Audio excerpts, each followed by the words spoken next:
Hi Finxters, welcome to this video. It's Chris, founder of Finxter.com, and in today's video I'm going to answer what is freelancing. So this is a $1 million question, and so as you may know, as founder of Finxter.com, I'm focusing on freelancing education for developers. So I'm focusing my educational service to developers, but of course this question also applies to many other freelancers in many different spaces. So what is the freelancing from a like top very high level perspective?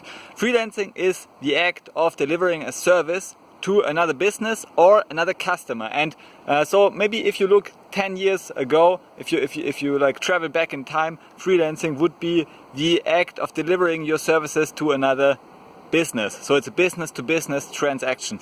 But more and more today, Fiverr, with the upcoming rise of freelancing platforms like Fiverr and Upwork, freelancing becomes a business to customer act. So you as a freelancer, you are a business. You are a business person. So the business part is always, I mean, you are a business yourself, and you are delivering some kind of service to another person or to another business entity.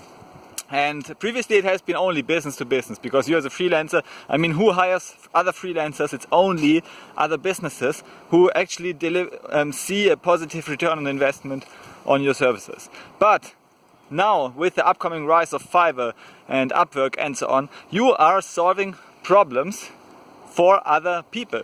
And these people can also be private persons. These people can even be employees who hire your services so that you solve a problem for them and they have an easier life and easier problem. And this makes perfect sense. Why not? I mean, in our world, everyone is a business. Everyone is a business owner. Everyone owns his own business. You as a person, you as an employee, you are a business selling your skills to another business, the one that hires you, or to another organization, the one that hires you, and you sell your services. So you already, as an employee, you are a freelancer in a way. You are this is a business to customer or business to business interaction, if you want. Yeah. So if you sell your services today, if you are an employee, you are an potential freelancer. You offer your services as a freelancer. You offer your services to clients. So other people hire your services, and these I mean the business model of these transactions can be very different. Yeah, as an employee, for example, you have a contractual business. So you have a contractual long-term contract usually that ranges many months. But if you are on Fiverr, you have many small clients. You have a contractual agreement with clients for only one-time gigs, for gigs that can be they can range from 1 hour to 3 hour contracts. And you have everything in between as well on freelancing platforms such as Upwork. They are a bit more long-term. Sometimes you can agree for hourly contracts, and you just get paid on hourly range. Yeah, so you solve some problems for clients, they pay you for the hour, and you say maybe your hourly rate, so the average hourly rate of a freelance developer in the US is $51 to $61. It depends whether you consider the median or the average earnings as the average income. In any case, it's somewhere between $51 and $61 per hour.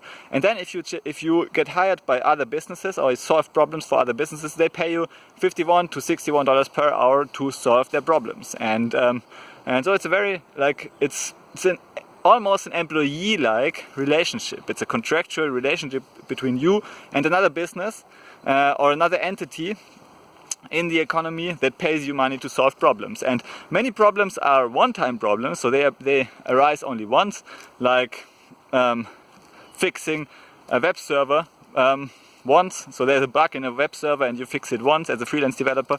Other problems are recurring. Yeah. So for example, creating some content for another business, informational content for another business. They have to create this content again and again and again on a daily basis. So you have this recurring nature. And of course you have the whole range of flexibility to create the freelancing business of your wants, of your dream.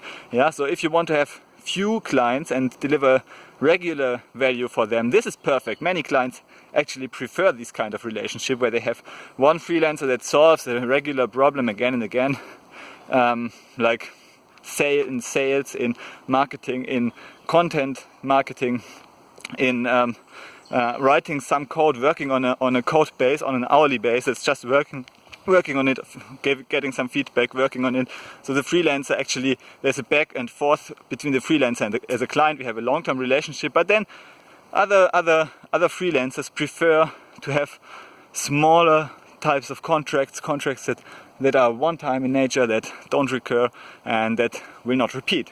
So this is freelancing. Freelancing is a very general model for the 21st century. It will increase in popularity, and if you want to check it out, then get my book, Leaving the Red Race with Python. Bye.